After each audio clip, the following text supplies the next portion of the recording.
आने वाले दिनों में ये सारी ज़मीनें अल्लाह के नाम पे लोगों ने वक्फ की है, और जो लोग इसके कस्टोडियन बने हैं, जो मुतवल्ली हैं, जो ट्रस्टी हैं, उनको समझना पड़ेगा कि इस ज़मीन में अगर बेईमानी करोगे तो अल्लाह के माल में बेईमानी है।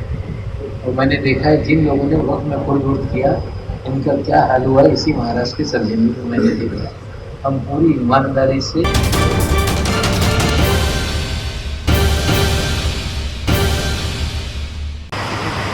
हुसैन दलवाई साहब पहले शुरुआती दौर में हमारे कैबिनेट मिनिस्टर थे, फिर सैयद अहमद साहब बने, और 2004 तक लगभग 4.5 साल तक इस महकमे की जिम्मेदारी हमारे पास थी। जब हमने पहली बार जिम्मेदारी ली तो 1999 में ये मामला सामने आया कि मुल्क के अंदर एक वक्फ एक्ट 1995 बनाया गया, जिसे महाराष्ट्र ने अडॉप्ट नहीं किया है। मराठवाड़ा के 8 जिले छोड़ के पूरे बाकी महाराष्ट्र में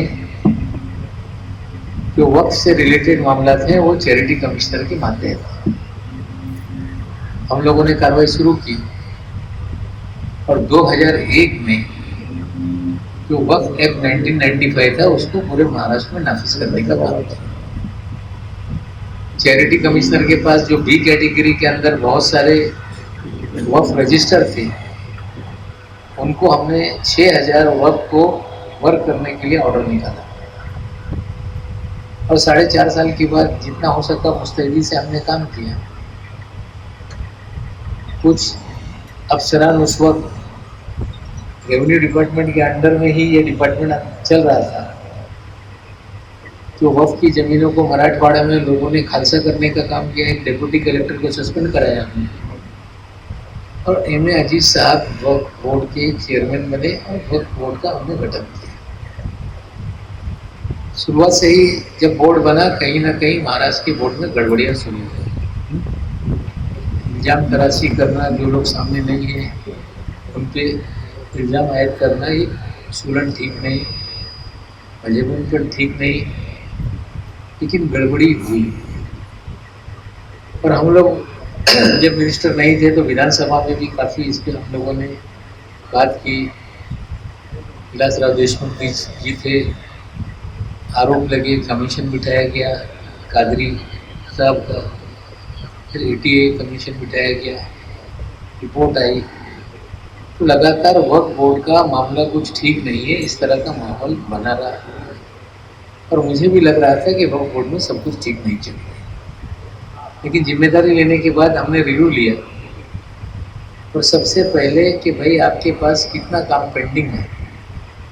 जानकारी मिली तो 2012-13 से भी लोगों के एप्लीकेशन है, रजिस्ट्रेशन नहीं हो पा रहा है, लोगों की चेंज रिपोर्ट पेंडिंग है, स्कीम पेंडिंग है।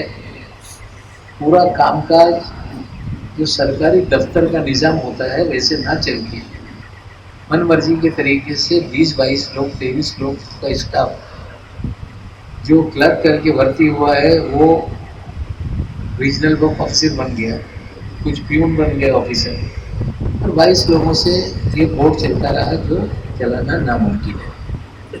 तो सबसे पहले हमने फैसला किया कि सभी ज़िलों में वक्फ के ऑफिस बने, वहाँ पे एक वक्फ ऑफिसर हो, उसको पूरा स्टाफ मिले। ये पूरी डायरेक्शन हमने वक्फ बोर्ड को दिया है, जो आइंदा दिनों में चीज़ें होंगी। साथ ही साथ उन्हें कहा कि मीटिंग लगा के जो पेंडेंसी आप क्लियर करें। पेंडेंसी भी लगातार मीटिंग शुरू हो गई थी, फिर कोरोना की वजह से 6-7 महीने नहीं हो पाई, फिर पिछले दिनों में शुरू हुई है। तो पेंडेंसी है लगभग, उसमें 3000 उन्होंने जो उनके पास एप्लीकेशन पेंडिंग थी उस पर डिसीजन लेके लोगों को कन्वे किया। पहले हाथ से कागज़ देने का एक सिस्टम था, हम लोगों ने उन्हें डायरेक्शन दिया कि आप हाथ से कागज़ मत दो, जो भी पासपोर्ट आता है जिस तरह से रजिस्टर रेडी से भेज दो, जिसकी सर्टिफिकेट है, जिसके पैसे लेने हैं ड्राफ्ट से मंगा लो। इस तरह से एक शुरुआत हुई है और चीज़ें चल रही हैं। दूसरी शुरुआत हमने ये की, एक डायरेक्शन दिया, आपको चाहे पता होगा कि नहीं, वक्फ एक्ट में प्रोविज़न है कि वक्फ बोर्ड कोई इंस्टीट्यूशन को डिसॉल्व करके 5 साल से ज़्यादा अपने मातहत नहीं रख सकता। लेकिन 109 ऐसे इंस्टीट्यूट हैं जिनकी लाख एकड़ के करीब ज़मीन होगी, वो डायरेक्ट बोर्ड के कंट्रोल में, बोर्ड अपनी मर्जी से चला रहा है। उनको भी हमने डायरेक्शन दिया कि यहाँ पे आप इंस्टीट्यूशन में कमेटी बना के लोकल लोगों के हवाले करो। आपका काम है सिर्फ मॉनिटरिंग करना, गलत हो रहा है तो डिसॉल्व करो, ठीक करो और फिर नई कमेटी बनाओ। तो इस तरह से डायरेक्शन देके 109 करोड़ जो इंस्टीट्यूशन है उसके बारे में भी डायरेक्शन हम लोगों ने दिया। ये जो अभी पत्रकारों से मैं बात कर रहा था, हमने एक फैसला लिया है कि पूरा कंप्यूटराइजेशन होगा। वक्फ बोर्ड की जानकारी किसी को चाहिए तो एक बटन पे पूरे महाराष्ट्र के वक्फ बोर्ड का कामकाज क्या है वो जानकारी ले सकता है। पूरे रिकॉर्ड फाइलें गायब हो जा रही, इस तरह के आरोप लग रहे हैं, तो पूरा डिजिटल रिकॉर्ड बना के सेव किया जाए ताकि कहीं फाइल गायब हो जाए तो डिजिटली उसको रीजनरेट किया जाए। इस तरह से पूरा सिस्टम तैयार करने के लिए कहा गया है। आने वाले दिनों में वो भी हो जाएगा। कहीं ना कहीं वक्फ को लेके आम आदमी की भी समझ में कुछ कमियां हैं, वो भी दूर करनी पड़ेगी। हमें लगता है, लोगों को लगता है कि वक्फ बोर्ड यही मालिक है। वक्फ बोर्ड मालिक नहीं, वक्फ बोर्ड ये मॉनिटरिंग एजेंसी है। जो भी मस्जिद का ट्रस्ट है, जिसको हम लोग ट्रस्ट कहते हैं आम बातों में, या उसको वक्फ इंस्टीट्यूशन कहा जाता है, जो ट्रस्टी है उसे बोर्ड में मुतवल्ली कहा जाता है, वो सही ढंग से काम करे, इतना देखने का काम वक्फ बोर्ड का है। अब उसके अंदर सभी चीज़ें अलग ढंग से चल रही है। आज 3-4 चीज़ें हमने उनको कहा है कि आप दुरुस्त करो। एक है जो वक्फ फंड है उसका अकाउंट अलग होना चाहिए। मातहत आपकी जो जमीन ट्रस्ट है उसकी आमदनी का हिसाब अलग होना चाहिए। एक है कि जो नई लीज पॉलिसी है जिसमें 30 साल की जब लीज दी जाएगी तो उसका एडवांस रेंट आएगा, वो भी बोर्ड के पास जमा होगा, उसका अकाउंट अलग रखिए। और एक ही ज़मीनें हैं जो वक्फ कर दी जाती है अल्लाह के राह में, वो ज़िंदगी भर बेची नहीं जा सकती, ऐसा इस्लामी कानून है। उसी कानून के तहत ये वक्फ का कानून बना है। लेकिन बहुत सारी ज़मीनें एक्वायर हो जाती हैं, तो एक्विजिशन का जो पैसा है, पहले गवर्नमेंट ने जीआर निकाला था 78 में कि जो भी वक्फ प्रॉपर्टी एक्वायर होगी उसका कलेक्टर के पास पैसा रहेगा और 8% वो इंटरेस्ट उस इंस्टीट्यूशन को देगा।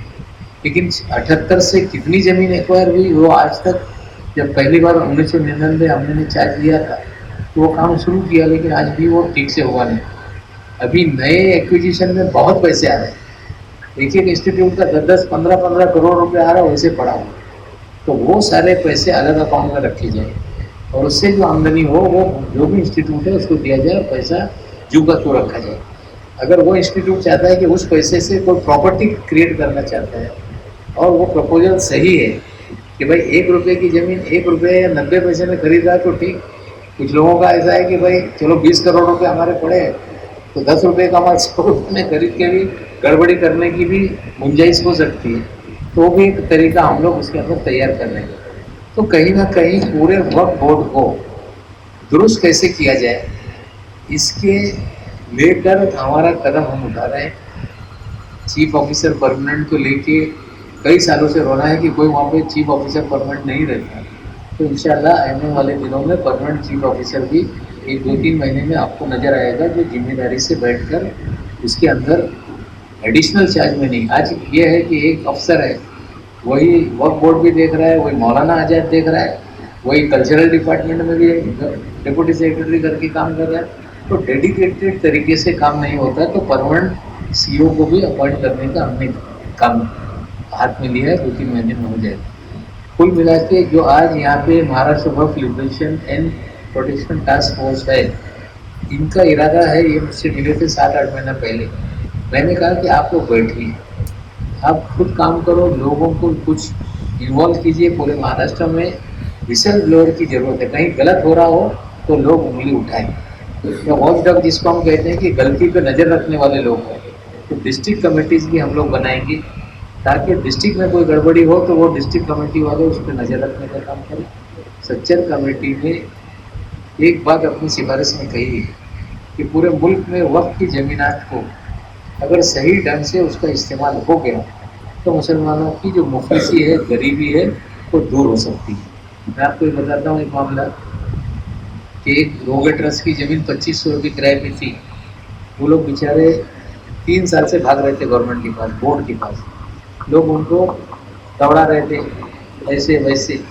मेरे पास वो लोग आए, मुल्ला साहब एक दिन 90 साल की जेल, तो उनका मामला 15-20 दिन में हम लोगों ने बोर्ड में अप्रूव करा के गवर्नमेंट के पास जाके 2.5 लाख रुपया महाना उसका किराया बना दिया। पेट्रोलियम कंपनी का 30 लाख रुपया मिलेगा और उस पैसे से वो लोग पूरा स्कॉलरशिप देने का काम करते। तो ये तो 2500 मीटर की ज़मीन है, मेरी जानकारी है। एक एक कीमती ज़मीन, एक मस्जिद की ज़मीन अभी कुछ लोगों ने लड़की, जिसपे वहाँ पे कई बिल्डरों ने पूना के भी थे, अपना नाम चढ़ा दिया था। वो 72 एकड़ ज़मीन पनवेल के पुष्पक जो नोड है उसमें लोगों ने खाली कराई।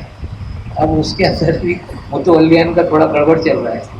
अगर उस 72 एकड़ को ढंग से इस्तेमाल हुआ तो करोड़ों रुपए सालाना आमदनी उसमें से आ सकती है। मैं आपको बताना चाहता हूँ कि हम लोग चाहते हैं कि जो ज़मीन अभी किसी लिटिगेशन में नहीं है, जो भी मुतवल्ली है सबको हम गुजारिश करेंगे कि आप कानूनी तौर से टेंडर निकाल के उसका लीज का टेंडर निकालो। उस पर स्कूल बन सकता है मुसलमानों का तो उसको प्रायोरिटी दे दो, अस्पताल बन सकते हैं उसको प्रायोरिटी दे दो। उसके बाद जो जगह बचती है कमर्शियल यूटिलाइजेशन के लिए आमदनी का जरिया बना के जो खाली ज़मीन है उसका कैसे इस्तेमाल हो, उस पर हम लोग पूरी तरह से एक आगे बढ़ने का काम करने वाले हैं। और जो ज़मीन लिटिगेशन में है, अलग अलग तरह का लिटिगेशन है। एक है नकाजीबाना कब्जा, एक है कुछ गरीबों को दरगाह की ज़मीनों को, जैसे उस्मानाबाद का शहर है, छोटे छोटे मकान 300-400 फुट के 50-50 साल से 70 साल से 80 साल से 100 साल से बैठे हुए, लेकिन ज़मीन वो बोर्ड की है, कुछ दरगाह की है। तो उसके लिए भी कुछ पॉलिसी नई बनाई जाए ताकि वो हमारे लीगल टेनेंट बन जाए और उसमें से भी आमदनी का जरिया बने। तो कुल मिला के ज़मीनात का सही ढंग से इस्तेमाल हो। मस्जिद, कब्रस्तान, दरगाहें, आशूरा खाने, इस तरह से बहुत सारे लोगों ने वक्फ किया है और उस वक्फ की ज़मीन का सही ढंग से इस्तेमाल हुआ। तो मुझे लगता है कि लोग बोलते हैं कि 1 लाख एकड़ ज़मीन मराठवाड़े में है। मैंने तो एक जानकारी ली, एक घोटी में सदरुद्दीन बाबा की दरगाह है, उसकी 8000 एकड़ ज़मीन है, लेकिन वक्फ बोर्ड के रिकॉर्ड पे अभी नहीं। तो वो 8000 एकड़ ज़मीन की जानकारी कुछ लोगों ने मुझे दी। अब उसके ऊपर हमारा काम चल रहा है, उसको हम लोग रजिस्टर करेंगे। वहाँ के मुतवल्ली भी बाज़ार में घुमा रहे हैं कि 8000 एकड़ ज़मीन बेचना है। तो कहीं ना कहीं जब काम शुरू होता है तो चीज़ें सामने आने लगी। मुझे लगता है कि आने वाले दिनों में ये सारी ज़मीनें अल्लाह के नाम पे लोगों ने वक्फ की है और जो लोग इसके कस्टोडियन बने हैं, जो मुतवल्ली हैं, जो ट्रस्टी हैं, उनको समझना पड़ेगा कि इस ज़मीन में अगर बेईमानी करोगे तो अल्लाह के माल में बेईमानी है। और मैंने देखा है जिन लोगों ने वक्त में खुद वोट किया उनका क्या हाल हुआ इसी महाराष्ट्र के सरजमी में मैंने देखा। हम पूरी ईमानदारी से जब तक रहेंगे अच्छे ढंग से काम करके इन जायदादों को संभालेंगे, इसकी आमदनी से मुसलमानों को फलाह बहबूद का काम करेंगे। इतनी बात करके मैं अपनी बात करता हूँ। शुक्रिया, अल्लाह हाफ़िज़। बहुत बहुत शुक्रिया साहब। 2 मिनट के लिए मैं रुकना चाहूँगी क्योंकि अजान हो रही है। बस हम 2 मिनट के लिए खामोश रहेंगे, इंशाल्लाह फिर वोट ऑफ थैंक्स देंगे। To all our respective dignitaries on the dais today and each one of you, हर इंसान जो यहाँ पे आज आया है, अपना कीमती वक्त दिया है, आप सभी को बहुत बहुत शुक्रिया।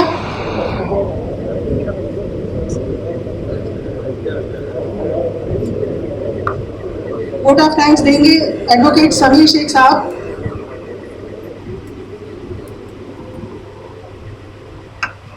अस्सलाम वालेकुम। आप सभी हज़रत यहाँ आए इसका बहुत बहुत शुक्रिया। नौर मलिक साहब से, मैं वक्फ बोर्ड के पैनल का एडवोकेट हूँ। तो 2 गुजारिशें सिर्फ थी। एक तो सबसे पहले ये कि पुराने मामलात में जो ETSA कमेटी का रिपोर्ट हो या कोई और भी जो फ्रॉड हुए हैं, जो पकड़े गए, जैसे कि एक में तो कंटेम्प्ट ऑफ कोर्ट हुआ है, आप तक के मैंने भी एक लेटर भेजा था। तो इसमें कड़ी अगर सज़ा हो जाए, कुछ BJP मिनिस्टर्स भी है इसमें इन्वॉल्व, जिनके एकदम साफ साफ जिन्होंने कंटेम्प्ट किया है, और हाई कोर्ट जी, तो इसमें अगर कड़ी कार्रवाई हो जाएंगी तो एक ज़रब बैठेंगी और लोगों के अंदर एक एहसास होगा। लोग बोलते हैं कि भाई वक्फ की जगह खाएंगे तो बुरा होगा, तो बुरा हुआ दिखना चाहिए। बस सब लोग से गुजारिश है कि नेशनल एंथम के लिए खड़े रहे, राष्ट्रगीत के लिए इंशाल्लाह।